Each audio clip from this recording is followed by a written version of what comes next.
전주 코앞교회를 심호하고 계시는 우리 손법상 목사님 모시고 새하늘과 새 땅이라고 하는 주제를 가지고 두 번째 강의 듣도록 하겠습니다.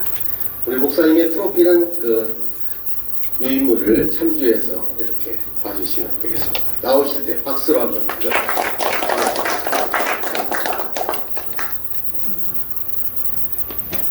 우리 정론인 또 남신도 회원 여러분 반갑습니다.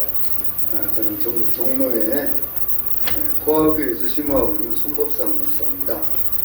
제가 30년 전에 92년도에 전주 중앙교회에서 부목사로 봉사를 했었는데 30년이 지나서 올해 이제 30년이 지났잖아요. 그런데 우리 이렇게 이 만성동 중앙교회 성전에서 귀한 또 담임 목사님도 계시는 그런 자리에서 우리 여러 장로님들과 또 남신도 여러분들과 함께 하나님의 말씀을 함께 선고할 수 있는 시간을 가져서 대단히 고맙고 감사하게 생각을 합니다.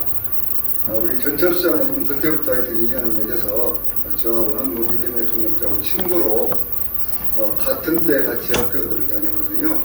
이렇게 쭉 지내고 있는데 요즘에는 우리 장로님과 함께 유튜브를 통해서 손법상 목사의 성경과 계시라고 하는 것을 하고 있는데요.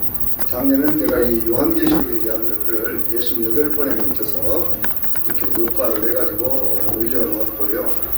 그 전에 제가 2013년, 14년도에 전북 CBS에서 요청이 있어서 요한계시록을 54번에 걸쳐서 토요일날 오후 5시 반에서 6시 사이에 이렇게 쭉 강의를 했던 적이 있어요. 그래서 그 뒤에 이제 그 책으로 제가 한 것들이 계시록에 관한 것들 한 7권 정도 제가 책으로 출간을 했고 또 올해에는 이 복음서에 있는 예수님의 사역에 대한 그런 내용들을 삶의 처음에서부터 시작을 해서 부활 승천까지 그리고 재림에 대한 그런 내용까지를 32번에 걸쳐서 그렇게 해서 올려놨고요. 지금은 성경 속의 인물들 그래서 창세기서부터 나오는 그런 인물들에 대한 얘기를 노아에서부터 시작을 해서 아브라함, 이삭, 야곱, 요셉 해서 일단 창세기를 끝내려고 그렇게 생각을 하고 있는데 다음 주에 이제 요셉에 대한 이야기를 녹화를 하면 창세기에 대한 내용들은 되게 정리가 될 것이다 이렇게 생각이 됩니다. 오늘 저에게 주어진 시간이 1시간 정도인데 이 1시간에 요한계시록에 있는 내용들을 제가 이제 그 유튜브로 해놨던 것이 30시간이 넘는데 1시간 동안에 요약할 수 있을까 하는 그런 생각도 있지만 하여튼 최선을 다해서 이 계시록에 있는 내용은 도대체 무엇을 말씀하고 있는 것인가 보는 것을 함께 나누는 시간을 갖도록 하겠습니다. 이 요한계시록이라고 하는 것은 사실은 우리 삶에 대한 그런 이야기지요. 우리가 살아가는 인생, 우리가 살아가는 신앙생활에 있어서 이게 늘 살아가다 보면 정말 하나님을 믿고 살아왔는데 하나님을 믿는 믿음으로만 살았는데 주님을 위해 충성하고 봉사만 하고 살아왔는데 그 삶에 고난이 찾아오더라 그런 얘기죠. 요한사도의 이야기는 바로 그런 얘기거든요.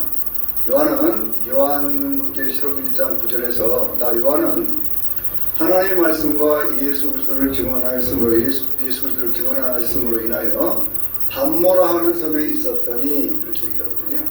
나는 예수의 환난과 나라와 참음에 동참하는 자라 그렇게 얘기를 하고 있습니다. 이때 요한의 나이는 되게 몇 살이었었느냐 그러면 90이 넘었던 그런 나이였거든요. 그러니까 20대 후반 청년 때에 예수님을 만나서 그래서 그 세월들 거의 한 70년 주님 섬기고 살았던 그런 세월들인데 요한이 요한계시록을 쓸 그런 당시는요 이 밤모라는 섬에 유배를 갔던 그런 데는 대개 한 95년에서 96년 이 무렵이니까요 거의 70년을 주님을 섬겼고 또 그가 그 에베소 교회에서 목회했던 그러한 기간만 하더라도 되게 35년 이상 되는 그런 시간들이었거든요.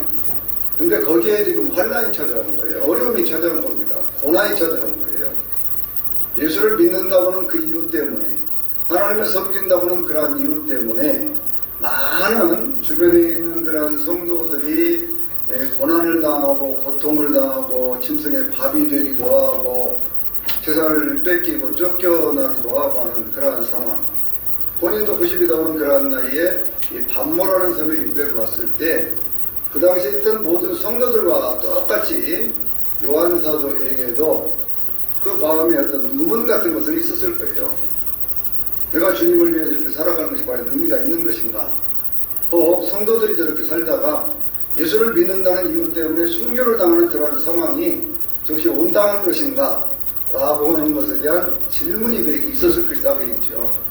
근데 그러한 상황 속에서 하나님이 그에게 하나님은 어떤 분인지, 또 예수 그리스도는 어떤 분인지, 그리고 교회는 무엇인지, 그리고 교회를 통해서 이루어 가시려고 하는 하나님의 뜻은 무엇이고, 마지막 때에 종말은 어떻게 이루어지고 그 다음에 비전은 무엇인지 라고 하는 것을 가르쳐주는 것이 바로 이것이 계시록에 있는 그런 말씀이거든요.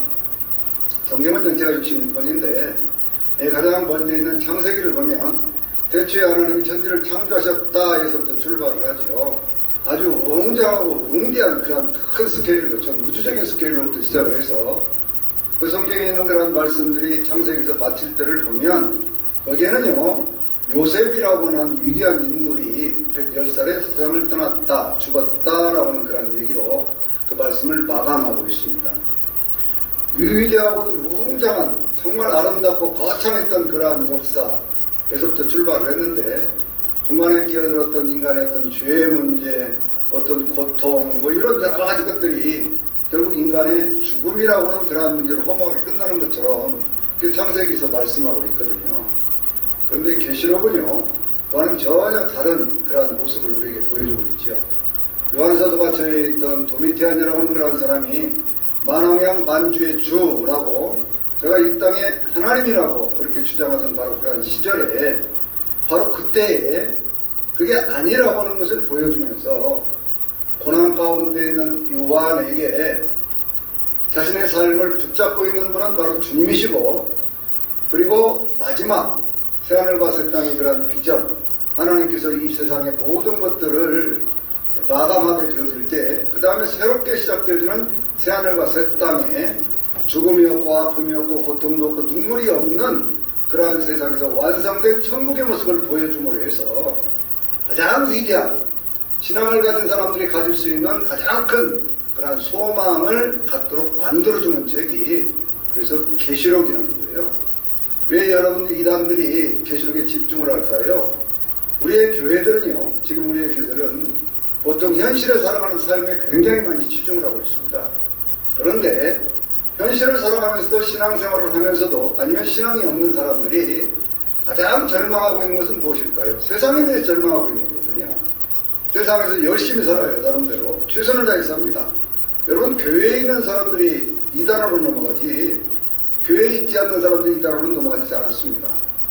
저도요, 이 계시록에 대한 것들을 이제 처음에 CBS에서 요청을 하고 그럴 때 굉장히 큰 어떤 아픔이 하나 있었는데, 제가 정말 사랑하고 아끼던 그런 교인 한 분이 독일에까지 선교사로 갔다 왔던 그러한 분이었었는데, 그러한 분이 신천지로 넘어간 거예요. 왜 그랬을까? 생각해보니까 자기 삶에 절망하고 있더라는 거예요. 주님을 위해서 그렇게 헌신하고 살아왔는데, 헌신하고 살아왔던 그 삶을 다시 돌이켜서 국내에 돌아와서 보니 자신의 삶에 대한 의미가 없어졌더라는 거예요. 그런데 거기에 대한 해답을 저도 주지도 못했고 제가 목회하고 있던 코앞교도 그걸 주지를 못했던 거예요. 그냥 넘어간 거 아니겠습니까? 그래서 이단들이 집중하고 있는 것은 뭐냐면, 그들에게 교회가 가르쳐주지 않고 교회가 보여주지 않는 그러한 새로운 비전과 꿈을 그들의 가슴 속에 심어준다는 거예요. 그것이 그들 안에서 불을 일으키게 하고 그들 안에서 잘못된 어떤 환상을 갖게 하고, 그러면서 오늘날과 같은 사회적으로 엄청난 그런 폐해를 가져오는, 교회를 망가뜨리고 사회를 무너뜨리는 그러한 짓들을 지금 하고 있는 것 아니겠습니까? 그래서 여러분요, 우리는 어쨌든지 간에 계시록에 있는 내용들을 바로 알아서, 그래서 우리의 삶을 신앙적으로 바로 조정을 하고 천국의 초점이 맞춰진 그러한 삶의 모습 속에서 오늘 우리는 어떻게 살아야 할 것이냐라고 하는 것을 결단할 수 있어야 되는 것이죠. 요한사도에 대한 그런 얘기를 하면서 주님은 이런 얘기를 합니다. 주님이 이제 요한사도에 나타나면서요, 제가 계시록 전체 내용을 조금씩 요약해가면서 말씀을 드려볼게요. 요한사도에 대한 어떤 그런 얘기를 하면서 그 오른손에 있는 7뼈를 붙잡고 라고 하는 얘기를 1장에서 말씀을 하고 있는데, 이 7뼈는 뭐냐 그러면 7교회 사자들이다 그렇게 얘기를 하거든요. 교회를 섬기는 주의 종들 혹은 더 그 범위를 넓힌다고 하면 하나님을 섬기고 있는 모든 하나님의 백성들에 대한 그런 얘기. 그런데 그 사람들을 누가 붙잡고 있다고요? 예수님이 붙잡고 있다고요. 저나 여러분의 삶은 누가 붙잡고 있다고요?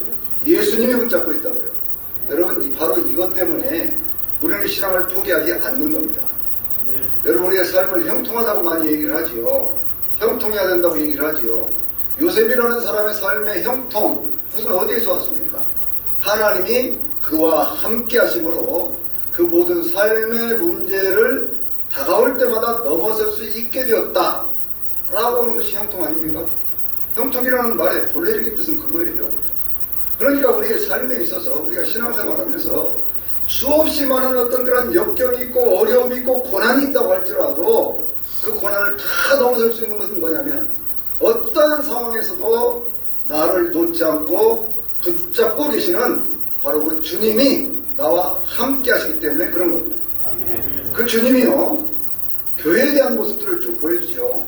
그래서 1장에서 예수님이 예수 그리스도의 계시라라고 출발하면서 반드시 속히 일어날 일들을 그에게 보여주시려고 하나님이 예수님에게 그 계시를 주셔서, 그래서 그 천사들을 통해서 요한이 알게 되었고, 요한은 그것을 모든 하나님의 영들에게 전한다 이렇게 얘기를 하고 있거든요. 그러면서 하시는 말씀이 1장 3절에 있는 말씀 보면 이 예언의 말씀을 읽는 자와 듣는 자와 그 가운데 기록한 것을 지키는 자는 복이 있나니 때가 가까움이라. 그러니까 계시록에 있는 말씀은요, 예언의 말씀인데, 예언이라고 하는 것은 오늘 우리 현실을 돌아보게 하죠. 그러면서 먼 미래의 일들을 내다보게 하는 것이거든요. 그러니까 예수님께서는요, 요한사도를 격려하신 다음에 교회에 대한 얘기를 하는 거예요. 그래서 교회에 대한 얘기가 2장과 3장에 있죠. 7교회. 지금으로 말하면 터키, 소아시아 지역에 있는 그 교회들. 요한사도가 목회를 했던 에베소 교회에서부터 시작을 해서 서문학교회, 버가목교회, 두아드라교회, 사대교회, 빌라델비아 교회, 라우디게아 교회 7교회의 모습을 통해서 교회는 지금 어떤 모습이 있고 교회에 다니는 모든 성도들은 어떻게 살아야 되는가 라고 하는 것에 대한 말씀을 먼저 주시는 거예요.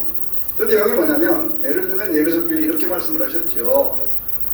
에베소 교회에 그 오른손에 있는 7뼈를 붙잡고 7 금쪽대 사이를 거니시는 이가 이르시되 내가 내 행위와 수고와 인내를 알고 또 내가 악한 자들을 용납하지 않는 것과 또 자칭 사도라나 사도바인 자들의 그 거짓을 드러낸 것과 참고 내 이름을 위하여 견디고 게으르지 아니한 것을 나누라 이렇게 말씀해요. 그러니까 굉장히 많은 것들을 칭찬을 하시는 거예요. 여러분, 교회는요 어느 교회나 칭찬거리가 있지요. 뭔가 하나쯤은 드러내고 얘기할 만한 것들이 있더라고요. 근데 주님은 그렇게 칭찬을 하신 그 다음에 그 교회가 뭔가 문제가 있다는 걸 얘기를 합니다. 그것이 뭐예요? 내가 첫사랑을 버렸다 그렇게 얘기하죠. 첫사랑. 주님을 생각할 때마다 뜨겁게 사랑했던 그 첫사랑.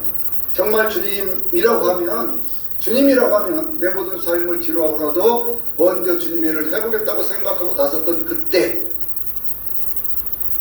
우리 장로님들 또 남신도 여러분들도 그런 때 있었지요?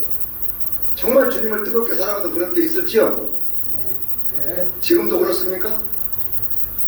지금도 그렇게 사랑하십니까? 쉽게 대답하지 못할 얘기예요. 저도 마찬가지입니다. 그런데 주님은 그걸 말씀하고 있는 거예요. 일을 하지 않는다는 게 아니에요. 다 일을 한다는 거예요. 그런데 정말 주님을 그렇게 뜨겁게 사랑해서 그렇게 하는 그 모습으로 그렇게 하느냐. 그러면서 주님께서는 그렇게 회개하여 처음 행위를 가지라 그렇게 말씀하고 있죠. 그런데 만일 네가 그렇게 하지 않으면 내가 내 족대를 그 자리에서 옮기리라 라고 말씀합니다. 여러분, 정말 무서운 경고의 말씀입니다. 우리가 주의를 하지 않아서가 아니라 주의를 하는데도 주님이 보실 때 정말 사랑 없이 하는 그러한 행위라면 그것은 의미가 없다. 그렇게 지금 말씀하는 거 아니겠어요? 그러면서 니골라당의 행위를 미워하노라 그렇게 얘기를 하죠. 나도 그것을 미워한다 그렇게 말씀을 하고 있죠. 교회들에게 똑같이 주어지는 경고의 말씀 속에는요, 모든 교회들의 거의 대부분이 사단의 역사가 있고 이단의 역사가 있다라고 하는 것을 말씀을 하고 있는 거예요. 서만학교에도 그렇게 말씀하죠. 사단의 해당, 자칭 유대인이나 유대인이 아닌 사단의 해당에 속한 자들이 너를 핍박하는 거 나도 안다. 마귀가 너희 가운데 몇 사람 오게 된 자가 두고 10일 동안 날라를 받게 하리라. 이런 말씀 계속 하시거든요. 교회는요, 어디 고고하게 이렇게 그냥 뭐 주님이 둘러싸서 지키는 교회가 아니에요. 항상 교회는 외부적인 핍박이 있고, 그리고 내부적인 어떤 그런 영적인 혼란이 있고, 그런 것이 교회입니다. 그게 교회의 현장이에요. 저도요, 처음에 제가 목회를 할 때는요, 교회 다니는 사람 다 천사인 줄 알았어요. 야, 천사들만 모여있구나. 웬걸이요. 나도 천사도 아니고 그분도 천사가 아니더라고. 우리가 그것을 인정하고 시작을 해야 됩니다. 그래야 그 다음에 주님이 주시는 말씀, 이기는 자에게는 이라는 그 말씀이 우리 가운데 와 닿는 거예요. 외부적인 환란을 이기고 내부적인 영적 혼란을 이기는 자에게는 내가 하나님의 나무에 있는 생명나무의 열매를 좀 먹게 하리라, 이렇게 말씀을 하거든요. 이 이기는 자에게 주신다고 하는, 이 교회들마다 똑같이 얘기를 하시거든요. 이기는 자에 대한 얘기가. 근데 이기는 자들에게 주시는 그 상이 몇 가지냐? 12가지 상을 얘기를 하고 있어요. 그 가운데 맨 마지막 라오디게아 교회에 주시는 그러한 말씀 속에서는 이기는 자에게는 내가 이기고 내 아버지 보좌에 함께 앉는 것처럼 내 보좌에 함께 앉게 하리라 라고 말씀을 하셔요. 할렐루야. 여러분, 이런 비전이 있기 때문에 우리는 세상 가운데 살면서 주님을 내가 믿고 하나님을 내가 아버지로 섬기는 그런 분명한 근거와 이유가 있는 거예요. 그것이 없다면 우리는 늘 세상 속에서 넘어질 수밖에 없습니다. 환란이 찾아올 때, 역경이 찾아올 때, 질병이 찾아올 때, 고난이 찾아올 때, 그거 다 어떻게 이기겠습니까? 어떻게 이기겠어요? 오늘날 교회요? 교회들 보십시오, 여러분들. 그냥 교회를 안 가자니 그렇고, 안 가자니 뭔가 벌 받을 것 같은 게 찜찜하고. 그래서 교회 나오는 분들 있을까요, 없을까요? 제가 보기에는 있습니다. 그냥 교회 정만 두고 다니는데, 마지막 임종이 어떤 그런 순간이다 봤을 때 당신 천국 갈 자신 있습니까? 라고 물으면 그게 쉽게 대답하지 못하는, 가봐야 알지? 라고 말하는 분들 굉장히 많이 있습니다. 누구의 책임일까요? 제 책임입니다. 장님들 책임이라고 얘기하는 거 아니에요. 그런데 여러분들이요, 그래서 우리가 성경을 통해서 하나님은 어떤 분인지, 그리고 교회는 무엇인지, 그리고 우리는 어떻게 살아야 하는지 라고 하는 것에 대해서 결정하고 살아야 된다고 말씀이죠. 그것이 먼저 결정돼야 돼요. 계시록은요, 4장에서 하나님이 어떤 분인가를 가르쳐줍니다. 하늘이 쫙 열리는 그런 모습을 보았죠. 그 가운데 위로 올라오는 그런 음성을 들으면 성령의 감동을 받았을 때 요한사도가요, 거기에서 뭘 봤느냐? 크고 흰 보좌가 하늘에 있는 모습을 보았어요. 그리고 그 위에 앉은 분의 모습을 보았습니다. 그분의 모습이 벼과 홍보석 같고 그 둘레에 무지개가 있는데 그 무지개의 어떤 그러한 모습이 녹보석 같다, 그렇게 얘기를 하고 있거든요. 이 모습은요, 에스겔서 1장 26절, 27절, 28절에 있는 그러한 말씀들을 보면 빛 가운데 계시는 하나님의 모습을 그대로 묘사하고 있어요. 우리 하나님은 야고보서 1장 17절에 있는 말씀 보면 빛들의 아버지예요. 모든 빛들의 아버지. 그러니까 이 세상 모든 것들이 창조되기 이전의 세계에 영원한 하늘나라에, 여러분 하늘나라가 있는 거 믿습니까? 천국이 있는 거 믿습니까? 그 천국이 지금 어디 있어요? 그것은 우리가 살고 있는 지구 밖, 우주 밖 그 너머에 있는 세계예요. 하늘들의 하늘이라고 얘기하는 것입니다. 바로 거기에서부터 우주가 창조되었고 오늘 우리 지구도 있게 된 것이거든요. 그러니까 이런 것들을 분명하게 논리적으로도 설명할 수 있어야 되고 알아야 돼요. 예수님께서 뭐라고 말씀하셨습니까? 너희는 마음에 근심하지 말라. 하나님의 뜻이 또 다르리더라. 내 아버지 집에 거할 곳이 많도다. 할렐루야. 내가 너희를 위하여 처소를 예비하러 가노니 가서 처소를 예비하면 내가 다시 와서 너희로 나 있는 곳에 함께 있게 하리라. 없으면 어떻게 그렇게 말씀을 하겠어요? 하나님이 살아계시지 않고 예수님이 하나님의 아들이 아니라면 어떻게 그런 얘기를 하실 수가 있냐고요. 그래서 하나님 앞에 예배드리는 아름다운 모습을 보여주는 거예요. 거기에 와서 보니까 입사장로들이 흰 옷을 입고 군관을 쓰고 앉아있고, 거기에 보니까 내생물들이 있고, 거기에 보니까 유리바다가 있고, 그 앞에 번개와 음성과 우레소리가 나오고, 그러면서 거기에 내생물들이 아멘 할렐루야 하면서 찬양을 하고, 그리고 입사장로들도 하나님 앞에 자기들의 군관을 들며 찬양하는 예배의 모습을 보여주고 있어요. 그래서 교회의 중심은 뭐가 되어야 돼요? 예배가 되어야 되는 거예요. 교회는 예배 공동체입니다. 교회는 먼저 우리가 친교도 하고 교육도 하고 구제도 하고 선교도 하고 또 전도도 하고 다 해야 되지만 가장 그 중심에 있어야 될 건 살아계신 하나님, 눈에 보이지 않는 그 하나님을 하나님으로 섬기는 그 예배가 있어야 된다 그거예요. 그 예배가 있어야 교회예요. 예배가 없으면 교회가 되겠습니까? 팬데믹 상황이 시작하면서 뭐가 없어지기 시작했어요? 예배가 없어졌어요. 예배가요. 교회가 아닌 것이 되어버린 거예요. 그래서 우리는요, 평생에 우리가 해야 될 일은 뭐냐면 하나님 앞에 예배를 드리는 일을 해야 되죠. 그 예배를 드리는 그러한 모습 다음에 뭐가 있느냐 그러면 예수님이 심판주로 이렇게 등극하시는 그러한 모습이 5장에 나오는 그러한 얘기거든요.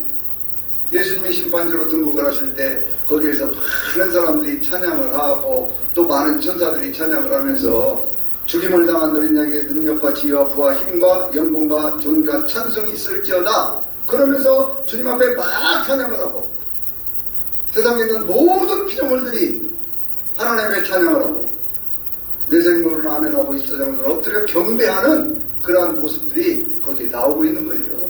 그런 모습들이 나오고 있습니다. 그런 다음에 6장에서 이제 앞으로의 세상들이 어떻게 진행되어 갈 것이냐라고 하는 그런 모습을 보여줄 때요.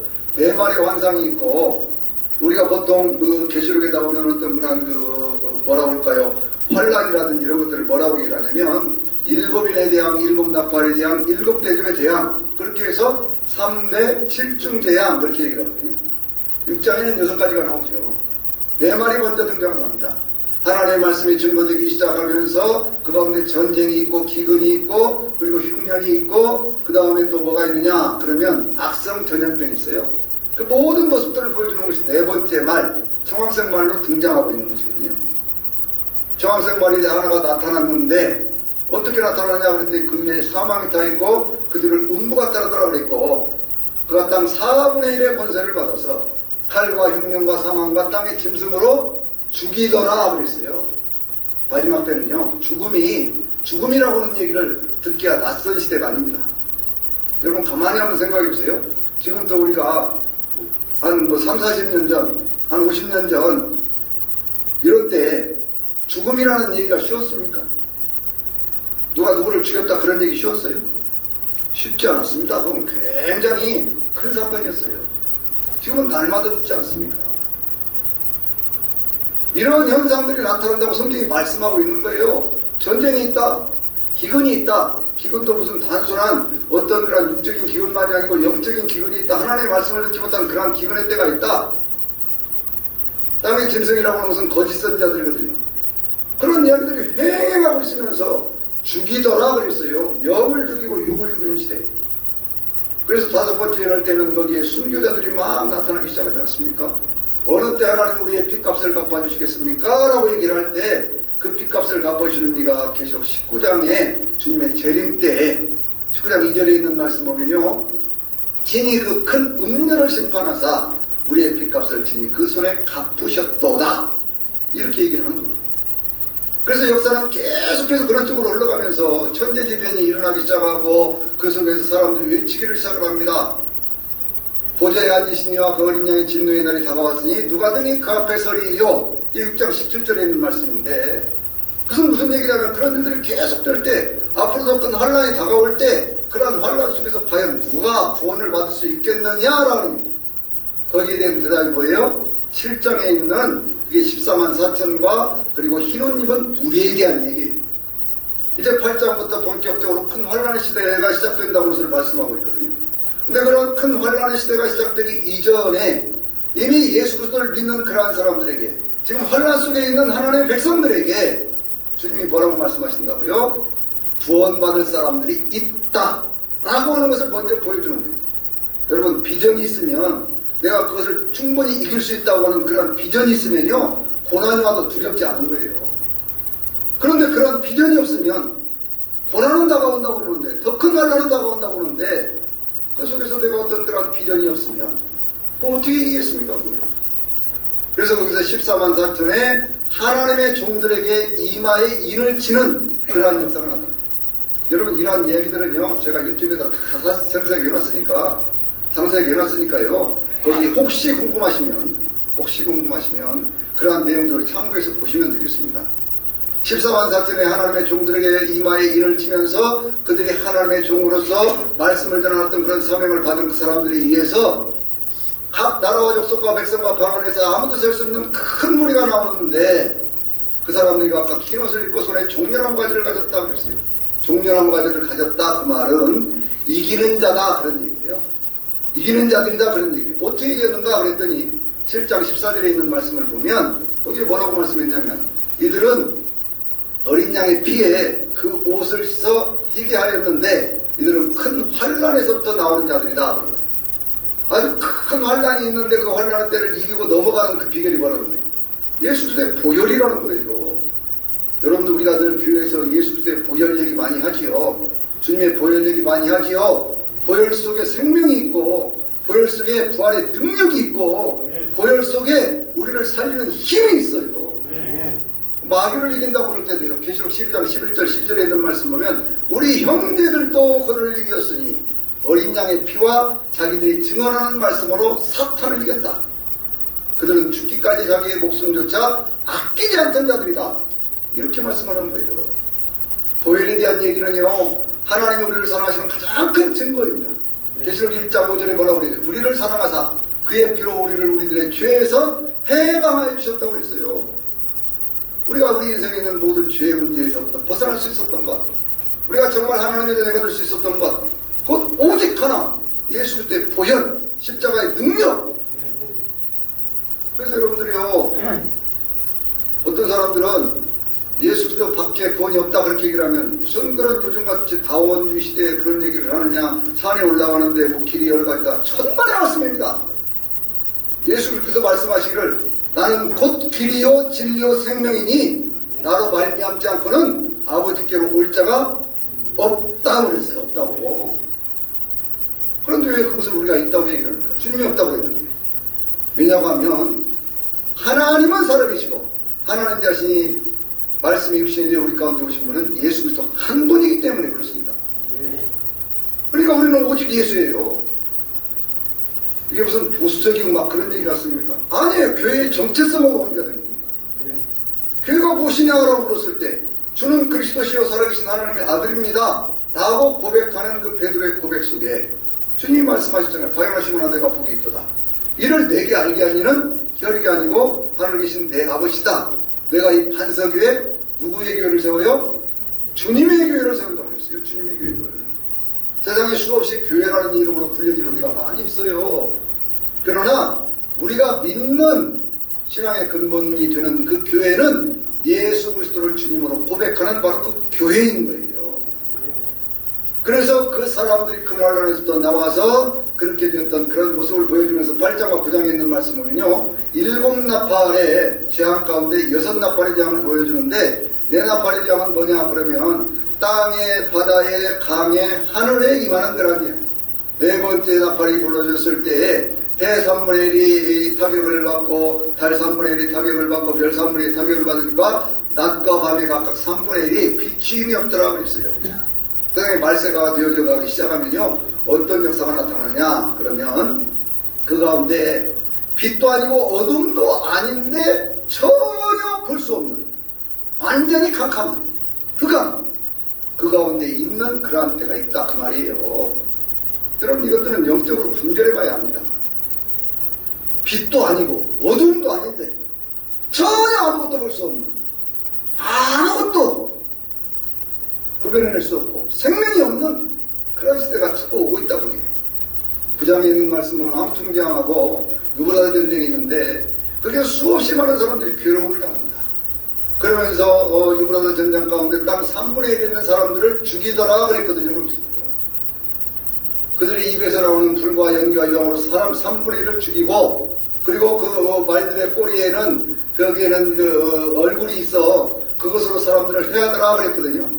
근데 이 시대가 어떤 시대냐? 마지막 때가 되어가기 시작하면서 큰 환란의 때가 있는데, 이 환란의 때라고 하는 것은, 큰 환란의 때라고 하는 것은 교회가 포함된 시기예요.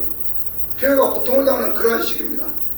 그런데 그럴 때가 뭐가 없는 거냐 그랬더니 회개가 없다라는 거예요. 9장에서 가장 강조하는 그 말씀 가운데 끝부분에 뭐라고 얘기하냐면, 그들이 회개하지 않다가 살인과 음행과 복술과 도둑질, 자기들이 손으로 행한 것을 회개하지 아니하더라. 여러분, 그래서요, 주님이 오셔서 맨 처음에 하신 말씀인 거예요. 회개하라, 천국이 가까이 왔다. 세상이 말세가 되어가면 들어갈수록 뭐가 없어진다고요? 회개가 없어진다고요. 회개가요. 회개하지 않습니다. 사람들. 내가 뭐 잘못했어? 뻔히 다 아는 거짓말 해놓고도 나 그런 말 안 했어 하는 것이 보편화되는 사회예요. 그래서 사람들이 영적으로 혼미해지기 시작하고 미혹의 영에 넘어가기 시작하고 귀신의 가르침에 빠져가는 그러한 시대. 그래서 그러한 시대는 뭘 해야 되느냐? 계시록 10장에 있는 말씀 보니까 하나님의 말씀을 받아 먹어야 된다 그렇게 얘기하고 있는 거예요. 요한 사도가 하나님의 말씀을 받아 먹는 그 이야기는 그건 한 개인 요한의 얘기가 아니에요. 마지막 시대를 살아가는 모든 하나님의 종들은 하나님의 말씀을 받아 먹어야 되고, 그 말씀을 소화시켜야 되고, 그리고 그 말씀을 가지고 나라와 족속과 백성과 방언에게, 임금들에게 다시 예언해야 돼요. 하나님의 심판의 때가 다가오고 있다. 그리고 마지막 주님의 천국이 이루어진다고 하는 얘기를 해줘야 돼요. 하나님의 말씀을 받아먹은 그러한 죄의 종들이 복음을 전하는 그러한 이야기가 두 증인의 역사로 계속 11장에 나오고 있습니다. 두 증인이 복음을 전할 때 무적에서부터 나온 짐승에 의해서, 그래서 그 두 증인이 죽임을 당하는데, 죽임을 당한 3일 반 후에 그때 두 증인이 하나님 앞에 들려 올림받는 그러한 사건이 나타납니다. 계시록 11장 11절 12절에 있는 그러한 말씀을 보면요, 거기에 뭐라고 그랬냐면, 두 증인이 죽었습니다. 그런데 그 두 증인 가운데 하나님의 생기가 들어가요. 그래야 그들이 두 발로 일어서니까 구경하던 자들이 막 두려워하거든요. 하나님께서 말씀을 하십니다. 이리로 올라오라 그랬더니 그들이 구름을 타고 하나님 앞으로 올려지니 그 원수들도 구경하더라 그랬어요. 휴거의 사건이라고 하는 것이 사람들이 만들어낸 얘기가 아닙니다. 휴거의 사건이라고 하는 것은, 예수님의 재림과 함께 이루어질 휴거의 사건이라고 하는 것은 데살로니가전서 4장 14절 이하에도 있는 말씀처럼 주님이 이 땅에 오실 때 이루어지는 그러한 사건이고, 또 마태복음 26장 20절에도 있는 그러한 말씀을 보면요, 주님께서 영광과 큰 능력 가운데 하늘구름을 타고 오신다고 했어요. 계시록 1장 7절에도 저가 구름을 타고 오신다고 했거든요. 구름을 타고 오시는 주님을 공중에서 공중으로 이렇게 마중하는 그러한 모습이 바로 그것이 우리가 하나님 앞에 들려 올림받는 그런 사건이 되어지는 거예요. 성도들을 핍박하고 고난 가운데 주었던 그러한 자들을 심판하기 위해서 7번째 나팔이 불리죠. 계시록 11장 15절에 있는 말씀 보니까요, 7번째 나팔이 부니까 하늘에서부터 큰 음성이 나면서 하나님의 구원과 그리스도의 나라가 이루어졌다 라고 하는 그런 음성이 들려요. 그러니까 거기에 있는 입사장로들이 전부 바닥에 엎드려 경배하면서 그들이 얘기를 합니다. 이전에 계시고 전에도 계셨던 주여, 이제 친히 권세를 잡으시고 땅에서 왕노로 다시로다 그랬더니 이방들이 분노하며 하나님이 죽은 자들을 심판하시고, 누구를 심판하시고? 죽은 자들을 심판하시고, 여기 죽어있는 자들을 심판하시고, 또 하나님의 백성들, 살아있는 자들, 그러한 사람들, 그러면 순교했던 그런 모든 사람들한테 심판하시는데, 어떻게 심판을 하시는가 봤더니 종선자들과 성도들과 작은 자나 큰 자나 하나님의 이름을 경외하는 자들에게 상을 주시며. 여러분들, 우리가 주님을 믿고 사는 거요, 그냥 되어지는 거 아닙니다. 그냥 아무것도 없이 그렇게 하는 거 아니에요. 주님께서 분명히 말씀하셨어요. 주님께서 종선자들과 성도들과 작은 자나 큰 자나 하나님의 이름을 경외하는 자들에게는 상을 주신다고 했어요. 계시록 22장 12절에도 있는 말씀은, 보라 내가 속히 오리니 내가 각 사람에게 줄 상이 있어 각 사람이 행한 대로 갚아주리라. 이렇게 말씀을 하는 거예요. 분명한 것이 있어요. 우리에게는 분명한 것이. 그냥 신앙생활 하는데 현실에서 살면서 좀 몸 아플 때 아이고 주님 나 좀 고쳐주세요. 그것 고쳐주는 것 그것으로 다 되는 것이 아니고, 세상에 살다가 사업이 좀 안 됐는데 사업 좀 잘 되게 해주세요. 그 사업이 잘 됐다고 그것으로 끝나는 것이 아니라, 삶과 죽음의 모든 문제가 결산되었을 때 사람이 한 번 죽는 것은 정한 것이고 그 위에는 심판이 있는데, 그 심판 그 뒤에 있는 영원한 하나님 앞에서 그때 내가 영원한 생명의 길로 갈 것인가, 아니면 영원한 형벌의 길로 갈 것인가. 주님이 이런 말씀하셨죠. 요한복음 3장 16절 다 잘 아시잖아요. 같이 한번 해볼까요? 시작. 이는 저를 믿는 자마다 멸망하지 않고 영생을 얻게 하려 하심이라고 그랬잖아요. 멸망이 뭡니까 여러분? 멸망하지 않고 영생을 얻는다고 그랬는데, 멸망이 뭐예요? 없어져 버리는 겁니까? 사라져 버리는 겁니까? 성경은 그렇게 말씀하지 않습니다. 성경이 말씀하고 있는 멸망이라고 하는 것은요, 지옥불에 들어가서 영원한 형벌을 당하는 것을 멸망이라고 얘기를 해요. 계시록 20장 10절에 있는 말씀은 사단이 마지막에 심판을 받고 지옥불에 던져질 때 저가 유황으로 타는 불못에 던져짐에 거기는 짐승과 거짓 선자도 있어 저들이 세세토록 밤낮 괴로움을 당하리로다. 이렇게 말씀하고 있어요. 멸망은 지옥에 들어가서 영원히 고통을 당하는 것이고, 천국은 죽음이 없고 아픔이 없고 고통이 없는 그 영원한 세계에서 하나님의 자녀로서 영생 복락을 누리는 거예요. 완전히 다르게 설명하고 있어요. 그래서 우리는 이러한 것들에 대해서 분명히 알고, 신앙생활의 삶의 목표가 무엇인지, 왜 우리는 이 땅에서 지금 살아가면서 다른 거 믿을 것도 많고 할 것도 많은데 왜 이 시간에 이렇게 모여가지고, 그래도 이렇게 하나님의 말씀을 들어가면서 같이 상고해 가면서 같이 은혜를 나누면서 왜 그러냐 그 말이에요. 할 일 없어서요? 아니에요. 하나님이 있기 때문에, 하나님 우리에게 주는 상급이 있기 때문에, 행한 대로 갚아준다고 했기 때문에 그러는 거예요. 인간들에게 어떤 고통이 찾아오지 않습니까? 많은 고통들이 찾아오는데 그 고통의 배후에 누가 있느냐? 그것을 가르쳐주는 것이 12장과 13장에 있는 말씀이거든요.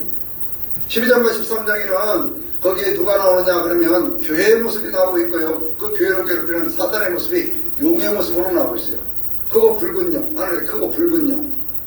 머리가 7이고 뿔이 10인데 그 17머리에는 이 왕관들이 있는 N용, F뱀, 마귀, 사탄이라고 얘기하고 있는 그 존재가 땅으로 내어쫓겨서, 하늘에 전쟁이 있었는데 그 전쟁에서 지고 나서 땅으로 내어쫓겨서, 그래서 10장 17절 맨 마지막 절에 있는 말씀 보면요, 하나님의 계명을 지키고 예수의 증거를 가진 자들과 싸우려고 바다 모래 위에 서 있더라 그랬어요. 그러니까 모든 어떤 영적인 싸움의 그 배후에 인간을 괴롭히고 있는 그런 모든 바탕에는 뭐가 있어요? 사탄이 있다는 거예요. 악령이 있다는 거예요. 그걸 얘기하는 거예요. 그것이 세상 가운데 들어쓰고 있는 두 종류가 있죠. 그것을 13장에서 두 짐승으로 얘기를 합니다. 하나는 권력을 가진 적그리스도, 하나는 세상 가운데 거짓된 가르침을 통해서 성도들을 미혹하고 우상의 형상을 만들게 하고, 그 우상의 형상에 절하지 않는 사람은 죽이게 하고, 짐승의 표를 만들어서 그 표를 가진 자에게는 매매를 하지 못하게 하고, 그래서 우리가 흔히 하는 얘기가 있죠. 짐승의 표 몇. Ich möchte mich zunächst ganz herzlich bei euch bedanken. 몇이에요? 숫자가? 666. 666이라고 얘기하는 그 숫자가 거기에는 그것은 한 사람을 상징하고 있는 것이죠. 아니, 한 사람일 뿐만 아니라 세상 가운데 있는 모든 성도들의 삶을 핍박하고 고난 가운데 몰아넣고 있는 바로 그 적그리스도, 바로 그것을 상징하고 있는 거예요. 그러한 모습들을 보여주면서 14장에서는 그러한 환난을 이기고 넘어간 그러한 성도들이 하나님 앞에 구원받는 그러한 모습들을 보여줘요. 먼저는 14만사째 시온산에 그 이마에 어린 양의 이름과 그 아버지의 이름을 쓴 것이 있는 그러한 모습을 보여주고 있고요. 그러고 난 뒤에 이제 새 천사가 날아가면서 하나님을 믿어야 되는 영원한 복음을 선포를 하고, 이 바벨론이 망한다고 하는 이야기, 짐승과 그 우상에 경배하는 자들은 그 오른손에 이마에 표를 받은 자들에게 어떤 고난이 임한다고 하는 그 유황불에 던져져서, 그래서 그 연기가 세수토록 올라가고 그들이 힘이 없다고 하는 그런 얘기를 하거든요. 계시록에 나오는 두 번째 복에 대한 얘기도 14장에 있습니다. 14장 13절에 뭐라고 말씀하고 있냐면요, 같이 한번 해볼까요? 지금부터, 지금 이후로 주 안에서 주 안에서 죽는 자들은 죽는 자들은 복이 있나니 복이 있나니 그렇게 말씀하고 있어요. 누구 안에서? 주 안에서 주 안에서 죽는 자들이 복이 있다. 주 안에 죽는 자들이 복이 있다. 그들이 수고를 거치고 쉼을 얻으리라. 쉼을 얻으리라. 그때 성령께서 말씀을 하시죠. 뭐라고 말씀하셨어요? 그들이 수고를 거치고 쉼을 얻으리니 이들은 그들의 행위가 따르니더라 그랬어요. 여러분이 계시록 보면 굉장히 행위를 많이 강조합니다. 예수를 믿는 사람으로서 바른 믿음의 삶을 살 때 생명책에서 이름이 지워지지 않고 생명책에 빛나는 이름으로 하나님 앞에 구원받는 백성이 된다고 하는 것을 얘기하고 있어요. 여러분이 생명책에 대한 그러한 말씀이요 계시록에 보면 7번 나오고 있거든요. 사도행전에 주신 말씀 가운데 생명책에서 그 이름을 지우지 아니하리라 그렇게 말씀하고 있고 13장에 있는 말씀은 첫째 짐승이 세상의 모든 것들을 다스리게 될 때 창세 이후로 어린 양의 생명책에 그 이름이 기록되지 못한 자들은 누구들이다 그 짐승에 경배하게 되리라 이렇게 말씀하고 있고 17장에서는 창세 이후로 그 이름이 하나님의 생명책에 기록되지 못한 자들은 그 짐승을 보고 놀랍게 여기리라 그렇게도 말씀하고 있고요. 이 생명책에 대한 그러한 말씀을 7번을 거듭거듭 얘기를 하면서 하나님의 구원받은 그러한 백성으로서 그 삶을 순결하게 지켜가라고 하는 그런 말씀을 계속 거듭해서 반복해서 하고 있는 거예요. 14장에 그 14만 살처럼 구원받은 그러한 모습 다음에 15장에는요 짐승과 고상에 경배하지 아니하고 오른손이나 이마에 표를 받지 않고 그 이름의 수를 이긴 자들이 불이 섞인 유리바닷가에서 하나님을 찬양하는 그러한 모습과 함께 7 천사가 7 대접의 재앙을 가진 그러한 것들을 내생물 가운데 하나로부터 받아서 그렇게 해서 그것을 준비해가는 마지막 심판을 대접재앙을 준비해가는 그런 모습을 보여주고 있습니다. 그래서 16장, 17장, 18장을 보면요 하나님을 믿지 않는 그러한 백성들에게 이 세상에 있는 모든 악한 자들을 심판하시는 그러한 모습을 보여줘요. 여러분 악이 끝까지 승리할 것 같습니까? 절대로 승리하지 못합니다. 그러한 승리하지 못하는 모습을 보여주는 것이 16장의 대접재앙이고요 17장의 음녀에 대한 심판이고요 18장의 바벨론에 대한 심판이에요. 그러한 자세한 내용들은요 어디 보시면 된다고요? 유튜브 보시면 된다고요. 유튜브도 보시라고 거기 제가 다 해놨어요. 68번에. 그래서 이제 19장에 가서 보면 4번의 할렐루야 찬양이 있거든요. 4번의 할렐루야 찬양. 왜? 하나님의 아들이신 예수 그리스도가 재림하시는 그것을 찬양하면서 기대하면서 하나님 앞에 부르는 찬양의 노래가 있습니다. 4번 이렇게 쭉 찬양을 하는 중에 거기에 뭐가 열리집니까? 어린 양의 혼인잔치가 열려지거든요. 어린 양의 혼인잔치가 열려질 때요 그 어린 양의 혼인잔치가 열려지는 바로 그 자리에서 이제 어린 양의 신부가 준비되었고 거기에 밝고 빛나는 세마포옷을 입도록 허락되었으니 라고 해요. 밝고 빛나는 세마포옷은 뭐라고 얘기를 하죠? 성도들의 옳은 행실이더라 그렇게. 이 어린 양의 혼인잔치에 청함을 받은 자들은 뭐가 있다? 복이 있다. 그렇게 말씀하고 있는 거예요. 16장 15절에도 복에 대한 3번째 복, 이게 4번째 복인데 거기에는 자기 옷을 지켜 자기 부끄러운 수치를 보이지 않고 벌거벗은 수치를 보이지 않고 다니는 자들이 복이 있다. 이렇게 말씀하고 있거든요. 어린 양의 혼인잔치 주님께서 재림하실 때 공중에서 이루어질 그 어린 양의 혼인잔치에 저나 여러분이 함께 들려올림 받아서 그렇게 참여할 수 있게 되시기를 주의 이름으로 축원합니다. 그래야 되죠. 기왕이면 그래야 되죠. 그러려면 어떻게 해야 돼요? 옆에 분은 의사 한번 할까요? 더 잘 믿읍시다. 더 잘합시다. 죽도록 충성합시다. 죽도록이라는 말은 죽을 때까지라는 거예요. 목숨 걸고 죽을 때까지, 주님 앞에 갈 때까지, 주님 앞에 갈 때까지. 어차피 믿기 시작했는데 지금까지 투자한 것도 아깝지 않아요? 지금까지 했는데, 예? 이제 10년, 20년, 저도 60대 중반이니까 이제 얼마나 있겠어요? 몇 가지 왔는데, 지금까지 한 거 억울하지 않으려면, 끝까지 한번 잘해보자고요. 할렐루야. 그렇게 해서 주님이 이렇게 재림을 하시는데, 그 재림하시는 어떤 그러한 모습 속에서 성경이 크게 대문자로 2개 쓰여진 곳이 있습니다. 계시록이에요. 근데 우리말 성경이라든지 이런 성경들은 그걸 그렇게 표기를 안 해놔가지고 그걸 잘 몰라보는데 19장 16절에 있는 말씀 보면 예수님의 옷과 다리에 그 그 이름이 쓰여져 있는데 만왕의 왕 만주의 주라고는 그런 이름이 쓰여져 있고요. 또 17장 5절에 있는 말씀 보면 음녀의 이마에 이름이 쓰여져 있는데 비밀이라 큰 바벨론이라 땅에 음란한 것들과 가증한 것들의 어미라고는 그런 이름이 쓰여 있어요. 이게 대문자로 두 개가 딱 쓰여 있습니다. 왜요? 말세의 싸움이라고 하는 것은 이 둘 사이에 이루어지고 있는 영적 전쟁이라는 거예요. 영적 전쟁. 그 영적인 전쟁의 한쪽에는 순결한 신부의 모습을 가지고 신앙생활하고 있는 성도들이 있고, 한쪽에는 두 짐승에 의해서 끊임없이 양육되고 키워져서 만들어진 음녀의 세력이 있다는 거예요. 이 두 세력 간의 싸움이에요. 두 세력 간의 싸움. 여러분, 세상에서 이루어지는 그러한 싸움들이 무슨 육적인 싸움만 있는 것 같습니까? 아니에요. 그 근본을 캐고 들어가서 보면 그 근본은 무슨 싸움이에요? 영적 싸움입니다. 영적 싸움이에요. 주님께서 재림하셔서요, 그렇게 해가지고 맨 마지막에 그 짐승과 그 거짓 선자를 붙잡아서 불못에 던지는 그런 역사가 19장 맨 마지막에 19절과 20절에 있고요. 그 다음에 20장으로 넘어가서 보면, 우리가 3장밖에 안 남았으니까 조금만 기다리셔요. 20장에 가서 보면 마귀를 붙잡아서 이 무저경에 던져 가두고, 그런 다음에 그때 이제 천년왕국이 이루어지는 그러한 얘기가 있어요. 이 천년왕국. 거기에 이제 이 요한사도가 이렇게 쭉 환상을 보니까요, 무엇이 보이냐면 보좌가 보이거든요. 보좌가 이렇게 쭉 보여지는데, 그 보좌들이 보여지는 바로 그 앞에서 그 보좌에 앉아서 심판하는 권세를 가진 자들을 봤어요. 두 분의 사람들이 있습니다. 하나는 누구냐? 하나님의 말씀과 예수를 증언하였음으로 인하여 목배임을 당한 자들의 영혼과 순교자들이라 그 말씀이죠. 또 한 분은 누구예요? 짐승과 우상에 경배하지 아니하고 그 오른손이나 이마에 표를 받지 아니한 자들이 어떻게 해서 봤죠?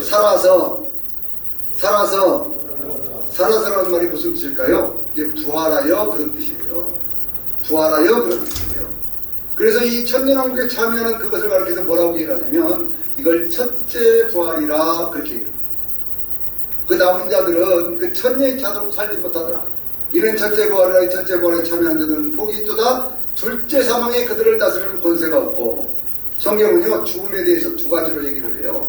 하나는 육신의 죽음이 있고 하나는 영원한 죽음이 있다는 거예요. 영원한 죽음이 뭐라는 거예요? 그것이 불못에 던져지는 것이다. 그렇게 말씀하는 거예요. 주님을 위해서 충성하고 헌신하다가 순교한 사람들, 이 세상에 살면서 이 손이나 이마에 표를 받지 않았다. 그 말은 무슨 얘기냐면, 예전에 성경에 신명기에 있는 그런 말씀을 보면요, 쇠마 이스라엘이라는 게 있잖아요. 그때 어떻게 했어요? 이마에도 손목에도 그랬잖아요. 그러니까 하나님의 말씀대로 살지 않고 짐승의 뜻을 따라 살겠습니다 라는 표시로 받는 것이, 그것이 오른손이나 이마에 짐승의 표를 받는 것이거든요. 그렇게 하지 않은 사람들이 살아서 부활하여 영원한 어떤 그런 영생의 몸으로 이렇게 변화해서 천년 동안 왕노릇하는 바로 그 나라가 이루어진다, 그런 얘기예요. 할렐루야. 할렐루야. 천년왕국에 참여해야 될까요? 안 해야 될까요? 대답이 좀 시원찮으시오. 참여해야 될까요? 안 해야 될까요? 참여해야 되죠. 천년왕국에 참여해야 되죠. 천년왕국의 때가 지나고 나면요, 마귀가 다시 주님을 대적하다가 붙잡혀서 불못에 던져지는데, 그 다음에 20장 11절부터 15절까지 있는 말씀은 마지막 심판에 대한, 백보자 심판에 대한 얘기거든요. 이제 크고 흰 보좌가 이렇게 보여지고 그 위에 앉으신 분을 봤어요. 그 위에 앉으신 분을 봤습니다. 그런데 그 앞에 작은 자나 큰 자나 모든 죽은 자들이 다 그 앞에 서 있습니다. 모든 자들이 거기 서 있어요. 그런데 그 앞에 책이 펴져 있는데, 무슨 책? 생명책이 펴 있고, 또 책들이 펴져 있으니 그들이 책들에 기록된 대로 심판을 받고, 그리고 바다도 그 가운데서 죽은 자들을 내어주고, 그리고 사망과 음부도 그 가운데 죽은 자들을 내어주매 그들도 어떻게 했다고요? 그들의 행위대로 심판을 받고, 그렇게 말씀하고 있는 거예요. 그러면서 사망과 음부도 불못에 던져지니 이것이 둘째 사망 곧 불못이라 그랬어요. 둘째 사망이 있다니까요. 우리가 죽으면 그것으로 끝나는 건가요? 아니에요. 우리가 죽으면 우리의 영혼은, 하나님을 믿는 사람들은 낙원에 가게 돼 있어요. 하나님을 믿지 않는 자들은요, 음부에 떨어져서 누가복음 16장에 보니까 들목 가운데 고통을 당하고 있지 않습니까? 그것을 끝나는 게 아니에요. 주님께서 재림을 하실 때 낙원에 있는 자들도 고린도서 15장 11절에 있는 말씀은 호련히 변화해서, 여러분 이 말씀이 굉장히 중요한 겁니다. 부활을 이해하는 데 있어서. 지금 우리가 가지고 있는 이 몸으로는 이 지구 벗어날 수 있어요, 없어요? 벗어날 수 있습니까, 없습니까? 못 벗어납니다. 어디로 벗어나겠습니까? 우주로요? 어디로 벗어나요? 그래서 변해야 돼요. 부활을 얘기할 때 왜 변화에 대한 얘기를 이렇게 하고 있을까? 왜 그렇게 얘기를 하고 있을까?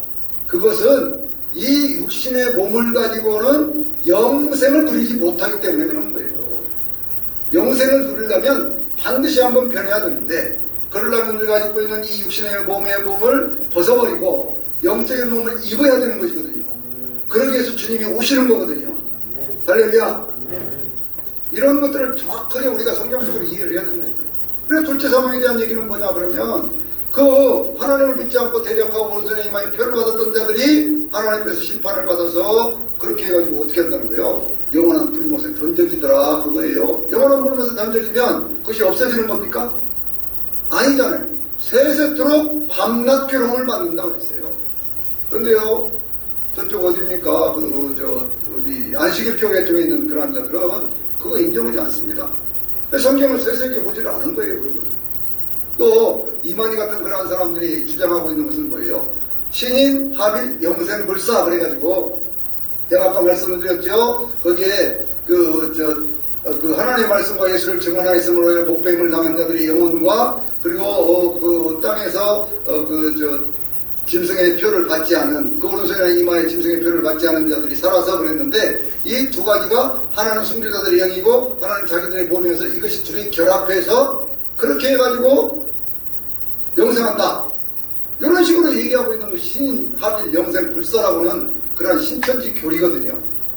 그런데 여기에 사람들이 넘어간 거예요, 지금. 여기에 넘어간 거예요, 거기. 그건 아니죠. 성경이 말씀하는 그대로 믿어야지. 자기들이 필요한 대로 살짝 그걸 뒤집어갖고 그렇게 해가지고 얘기를 하면, 그러면 여러분 생각해보세요. 그렇게 된다면 우리의 영은 어디가 있습니까? 순기자들이 영을 받아서 그게 14만 4천의 영이고 이것이 우리 몸이라면 이것이 딱 만난다고 하면 우리의 영은 어디 갔냐? 이만희가 가강조하고 있는 것 가운데 구름 타고 오시리라고 그랬더니, 지가 겉으로 볼 때는 이만희지만 지 속에는 예수의 영이 있어서 지가 하나님의 아들이다 그러거든요. 지가 죄림주다 그러거든요. 그렇습니까, 여러분? 아니에요. 그런데 그것을 상징이네 비유네 그러면서 얘기를 하니까 거기에다 넘어가는 거예요. 그런 마지막 심판이 있을 때 성경은 뭐라고 얘기하냐면, 그 흰 보좌 앞에서 하늘과 땅이 사라졌다, 그렇게 먼저 선언하고 있어요, 이 10장에서. 그래서 21장에 새하늘과 새 땅을 얘기하는 겁니다. 그래서요, 어떤 분들은 새하늘과 새 땅이 에덴의 회복 그러는데, 아닙니다. 거기에 다 쓰고 있는 카이논이라고 하는 그러한 단어는 전적으로 질적인 새로움을 얘기하고 있는 것이지, 새로운 세상을 얘기하고 있는 거예요. 그래서 뭐라고 얘기합니까? 또 내가 새하늘과 새 땅을 보니 처음 하늘과 처음 땅은 없어졌고 바다도 다시 있지 않더라, 그렇게 얘기해요. 새하늘과 새 땅을 보니 처음 것들이 다 사라져버렸다는 거예요, 없어졌다는 거예요. 또 그 성이 어디서부터 내려옵니까? 또 내가 거룩한 성새 예루살렘 성이 하나님께로부터 하늘에서 내려온다고 했어요. 여러분, 그러면 하나님께부터 하늘에서 내려온다면, 이 땅에 있는 것이 회복이 된다면 그걸 뭘 하늘에서 내려온다고 말할 것이 뭐가 있어요? 성경을 읽는 그대로 정확하게 이해를 해야 됩니다. 정확하게. 그 준비한 것이, 그 탄장한 것이 마치 신부가 남편을 위하여 준비한 것 같더라. 그래서 우리가 신부단장해야 된다, 신부단장해야 된다, 그런 얘기를 하잖아요. 그리고 천국에 들어가는 어떤 그러한 사람들의 모습을 얘기하면서 성경이 위리한 점은 뭐냐면, 성경은 다시는 죽음이 없고 라고 하는 것을 선언합니다. 21장 3절과 4절에 있는 말씀은 하나님께서 친히 그들과 함께 계시고 그들에게 장막을 치시고 그렇게 해서 그들의 눈에서 모든 눈물을 닦아주시리니 다시는 뭐가 없겠고?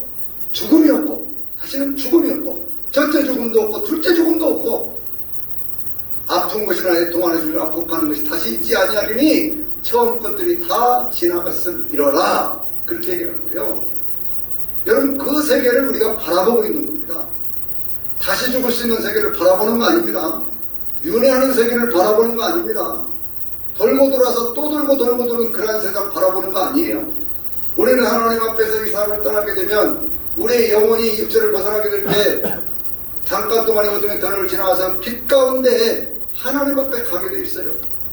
그래서 흰옷을 입는다고 얘기는 그 빛 가운데 간 그런 영혼들이 주님이 우리가 나본에 있을 때 다시 재림을 한다면 주님과 함께 내려올 것이고, 이 땅에 있는 동안에 주님이 오신다고 하면 우리는 들려 올림받아서 주님 앞에 주님을 만나는 그런 역사가 있게 될 줄로 믿습니다. 이게 성경이에요. 이게 성경이에요. 그래서 성경에서 천국에 들어가는 사람들과 천국에 들어가지 못하는 사람들에 대한 그런 얘기를 하면서 계속 강조해서 하시는 말씀은 21장에도 다시 생명책에 대한 얘기를 하거든요. 21장 맨 마지막 절에 있는 말씀 보면 오직 어린 양의 생명책에 그 이름이 기록된 자들만 천국에 들어간다, 그렇게 말씀하고 있어요. 이 생명책에 대한 얘기를 집요하게 합니다. 그것을 어디까지 하냐면요, 22장에 맨 마지막에 있는 그런 말씀들 가운데 이제 18절, 17절, 18절에 있는 말씀은요, 이 두루마리에 있는 에어의 말씀을 더하지 말라. 이 예언의 말씀을 다하는 자들에게는 이 책에 기록된 재앙들을 그에게 다할 것이고, 재앙을 다할 것이고, 이 두루마리에 있는 예언의 말씀을 제하는 자에게는 생명나무와 곧 그 거룩한 성에 참여해야 하면서 제하여 버리라 그랬는데, 원래 원문에 있는 그런 내용을 보면요, 생명책에서 그 이름을 지워버리라, 이런 말씀이 한 구절이 더 있어요. 이 구절이 있다고 해서 뭘 갖고 증명할 수 있느냐? 킹제임스 버전이라고 하는 성경 번역이 있어요. 킹제임스 성경이라고는. 거기를 보면 그건 분명하게 그렇게 기록이 되어 있는데, 어째서 그런지 우리 개혁개정이라든지 이런 데는 그걸 빼놨어요. 여러분들이요, 주님은 분명히 말씀하고 있어요. 우리가 왜 예수를 믿어야 되는가? 우리는 어째서 하나님을 믿고 하나님의 백성이 되었는가? 잠깐 어떤 환난이 있고 역경이 있고 고난이 있어도 왜 우리는 끝까지 오직 예수로 사는가? 왜 예수 그리스도 안에 성령님과 동행하며 사는가? 거기에 대한 대답을 분명하고 확실하게 성경이 주고 있는 겁니다. 계시록 20장 16절에 있는 말씀에 나 예수는 교회들을 위하여 내 사자를 보내어 이것들을 증언하게 하였노라 그랬거든요. 그래서 이 계시록에 있는 그런 말씀들을 제가 짧은 시간에 말을 제가 잘 못해서 짧은 시간에 다 전해주지 못했는데, 하여튼 기본이 그런 것이다 그렇게 이해를 하시고, 조금 더 자세한 것도 알고 싶으시면 계시록에 대해서 해석하는 건 굉장히 많이 있습니다. 책도 수백 권, 수천 권이 있고요. 그리고 유튜브만 보더라도 엄청나게 많은 양들이 있어요. 그래서 제가 그거 다는 안 봤지만 많은 것들을 보고 연구하고 추리고 요약하고 외워서, 그래서 제가 유튜브에다가 이렇게 저장을 해놨으니까요. 그 손법상 목사의 성경과 계시, 요거 전체에서 보시면 그 가운데 그 내용들이 다 있습니다. 그러니까 참고하시고, 하여튼 저나 여러분 끝까지 승리하는 이기는 자로 주님 앞에 서서 계시록 21장 7절에 있는 말씀에 결론으로 제가 말씀을 드릴게요. 이기는 자는 이것들을 상속하여 받으리니 나는 그의 하나님이 되고 그는 내 아들이 되리라. 할렐루야. 기도하겠습니다. 하나님 아버지 은혜 감사합니다. 오늘 정말 귀한 우리 장로님들과 남신도 회원들이 함께 모여서 하나님 말씀을 함께 생각하며 은혜를 나누었습니다. 우리 평생에 천국 가는 그날까지 우리가 주님 앞에 바른 믿음을 가지고 승리할 수 있는 이긴 자로 살게 하여 주시옵소서. 예수님의 이름으로 감사하며 기도하옵나이다. 아멘.